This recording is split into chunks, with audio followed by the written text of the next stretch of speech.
இப்போ இந்த good bad ugly கூட என்ன சொல்கிறாங்க வெளியில், சார் இதுவே வந்து ஃபேமிலி ஆடியன்ஸ் பார்க்குற மாதிரி ஒரு படத்தை எடுத்திருந்தா எவ்வளோ நல்லா இருந்திருக்கும்.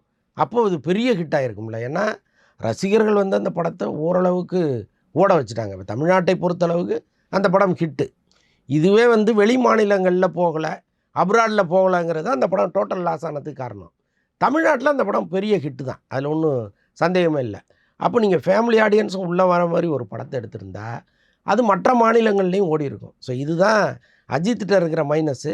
எதிர்காலத்தில் என்ன பண்ண போகிறாருன்னு தெரியல. இப்போ கார் ரேஸ், சினிமாவை விட கார் ரேஸில் தான் இப்போ அதிகமாக கவனம் செலுத்துகிற மாதிரி இருக்குது. அதுவும் நிறைய டைம் வந்து அஜித்தோட கார் வந்து விபத்துக்குள்ளானது அப்படிங்கிற நியூஸ் அடிக்கடி வருது. இல்லை, இந்த விபத்துக்களை தாண்டி அவர் சில சாதனைகளை அதில் பண்ணிட்டு தான் இருக்கார். இப்போது வேர்ல்டு வைடு இருக்கிற எனக்கு அது அந்த கிரிக்கெட்டு தெரிந்த அளவுக்கு இந்த கார் ரேஸ் பற்றிய விவரங்கள் நமக்கு தெரியாது. ஏன்னா அதில் சாதாரண மக்களுக்குமே என்ன தெரியாது, race அதில் என்னன்னு யார் தெரியாது. பெரிய சாம்பியன்லாம் நமக்கு தெரியாது.